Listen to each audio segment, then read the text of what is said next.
আমি শ্বশুর বাড়িতে থাকিনি আর বাপের বাড়িতেও থাকিনি, আমি ভাড়া বাড়িতে মানে নিজে যা করি, কারো বাড়িতে থাকার মানে আর ইচ্ছা হয়নি, এত কষ্ট। ওই জন্য আমি বলি না, নিজে থাকবো, নিজের স্বাধীনতায় থাকবো, আর যেটুকু ইনকাম করব ঘর ভাড়া যে কোনো কিছু দিয়ে আমার ছেলেদেরকে মানুষ করবো। একটা ছেলেকে ফুটবলে দিয়েছি, বড় দলে চান্স পেয়েছে, আর ছোট ছেলেটা ক্যারাটে করছে।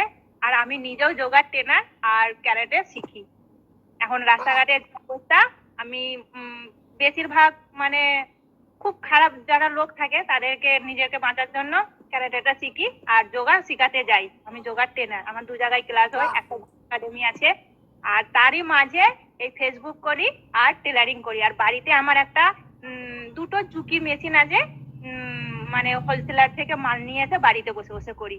মানে 24 ঘন্টা আমার কাছে যেন কম পড়ে যায়। তার মধ্যেও দুটো ছেলেকে এমন ভাবে করছি, ওরা নিজেরাই খাওয়া দাওয়া সবকিছু করে নিজেরা চলে যায়। আর আমি সবকিছু রান্না বান্না করে টাইম বাই টাইম, মানে একটা টাইমও নষ্ট নয়, একটু হাসার চেষ্টা করি সবকিছু ভুলার জন্য। আর ফেসবুকটা খুব ভালো লাগে, আর সবকিছু শেয়ার করতে পারি গানের মাধ্যমে, কিছু বক্তৃতার মাধ্যমে। মানে মন টন খারাপ হলে এই আর কি। নাচতে পারিনি, কিন্তু চেষ্টা করি। কিন্তু জোগাড় টোগাড় গুলো নয় এখনো সেইভাবে আমি অনলাইনে মানে ফেসবুকে দিতে, ফোনটা আমার খুবই খারাপ। এই মাঝে মাঝে কি লিখতে যে কি লিখা হয়ে যায়। যোগা ক্লাস শুরু করো, আমরা অনেকেই আছি যারা অনলাইন যোগাতে, যেমন আমি আমার ছেলেকে আগে ওটা দেবো। করবো, ওটা করবো, আমাকে একটু সময় লাগবে, কারণ এই 1 বছর হলো মারা গেছে, কালা ওষুধ কাটানো হলো। এবারে ছেলেদের লেখাপড়া একটু শরীর খারাপ হয়ে যায়। বড় ছেলেটা 10 বছর পার হয়ে গেছে, মানে 6-এ পড়ে। একটু জীবন কাহিনী বলছি যেহেতু ভালো লাগছে বলতে, সবাই অবশ্যই অবশ্যই অবশ্যই, এটা তো একটা পরিবারের মতো। বড় ছেলেটা আমার 13 বছর বয়স। ও বাবার মুখে আগুন দিয়েছে। আর ও ও করে আমার সবকিছুটা ও বেশিরভাগ করে। আর ছোট ছেলেটা ক্যারাটে করে, শিখাই ক্লাসে, ক্যারাটে ক্লাসে যায়, শিখছে, ওকে শিখাচ্ছি। ও হচ্ছে 9 মানে 9 বছর বয়স, 3-তে পড়ে। সবকিছু মেনটেন আমি করি। বাহ, আমি কারোর সহযোগিতা না। আজকে আমার স্বামী মারা গিয়ে 1 বছর হয়ে গেছে। 5টা টাকা আত্মীয় স্বজন আর বন্ধু বান্ধব, আর তোমার বিশেষ করে জন্মদাতা মা, শাশুড়ি, শ্বশুর নেই, মারা গেছে, ভাসুর, যা, পাড়ার কাকা শ্বশুর থেকে চালু করে নিজের বাবা মা যে জন্ম দিয়েছে, কারো কাছে ভাই আছে, দাদা আছে, 10 টাকা চাইনি, একদম নিজে থেকে মানে ইনকাম করে সবকিছুটা করি।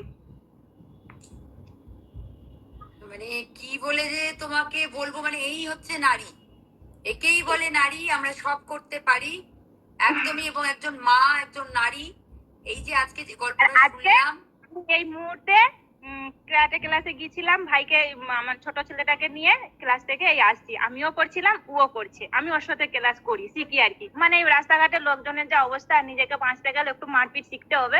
তো নিজেরটা করার জন্য এবার শরীরও ভালো থাকে, তার জন্য আমি যাই। আর ক্যারাটাতে এখন আমি পরিশ্রম করলে হয়তো আমার সৌন্দর্যটা নষ্ট হয়ে যাবে, কিন্তু সময়কে দিলে আমি বুঝি যে সময় একদিন আমাকে দেখবে। কারণ এই সময়টা পার করছি খুবই কষ্টের মধ্যে, কিন্তু শেয়ার করছি, খুব ভালো লাগছে, একটু হালকা হচ্ছে এখানে, এই যে এখানটা। না না, একদম এটাকে জেনে রাখবে, আমাদের ফেসবুকে এমন এমন মানুষকে আমরা পেয়েছি, এটা একটু একটু পরিবারের মতো। তো আমি ভাবি তোমাকে জিজ্ঞেস, দেখো ঘামে ভিজে সময়টা। গেছে, ঘামে ভিজে গেছে, চুল ফুল ভিজে গেছে, অবস্থা খারাপ, কিন্তু আমি কথা দিয়েছি যে আমি যাবো, আমি দেবো, আমি আমি উঠবো, তাই আমি চলে আসি। পুরো এই অবস্থা, এই জামা পরেই গেছিলাম, এখনো ক্লাসের ড্রেস খুলিনি, এই যে প্যান্টটা আছে, ড্রেসটা খুলেও জামাটা গলিয়ে চলে আসছি। আমি সব বলে গেছি হুড়ুর করে, কিন্তু কিছু মনে করো না, এটা কিন্তু আমার সত্যি একদম আমার জীবনের রক্তের ঘটনা, একদম আমার সাথে ঘটনা। 2024-এ আমি মানে ওর বাবাকে হারিয়ে ফেলেছি। অনেক কষ্ট করেছি, অনেক খরচা করেছি, অনেক কিছু করেছি, কিন্তু পারিনি। নিজেই সবকিছু করেছি, ডাক্তারখানা নিয়ে জানা করা, সবকিছু একাই। বাপরে বাপ, সত্যি মানে তোমার থেকে আমাদের প্রত্যেকের অনেক কিছু শেখার আছে, জানো তো। আমি এতটা সত্যি জানতাম না। ব্রডকাস্টে তোমাকে মনে হয় প্রথম আজকে তুললাম, তো আমার দেখে মনে হতো যে তুমি বেশ স্ট্রাগলসাম, মানে খুব সংগ্রামী। কিন্তু আজকে গল্পটা শুনে তোমার তোমার জন্য মন থেকে রেসপেক্ট 5 গুণ বেশি বেড়ে গেল। 3 গুণ আর বলে এখন ছোট বলবো না, আর একটা 5 গুণ ছোট, বেশি বেড়ে গেল। দিদি আর একটা ছোট শেয়ার করি, যে সময়টা বাঁচানোর জন্য আমি একটা স্কুটি নিয়েছি। স্কুটিটা এখন চালাই, যাই, প্রচুর দূর দূর চলে যায় কাজের ক্ষেত্রে, কিন্তু টাইমটা আমার বাঁচে, যার জন্য ফেসবুকে বেশি একটু অ্যাক্টিভ থাকতে পারি, যাতে তোমাদের সঙ্গে একটু শেয়ার করতে পারি, লাইক কমেন্ট করতে পারি। আসে আমার পরিবারের ছোট্ট পরিবার, সবাই একটু হেল্প করো, সাপোর্ট করো, আর কি বলো বলো।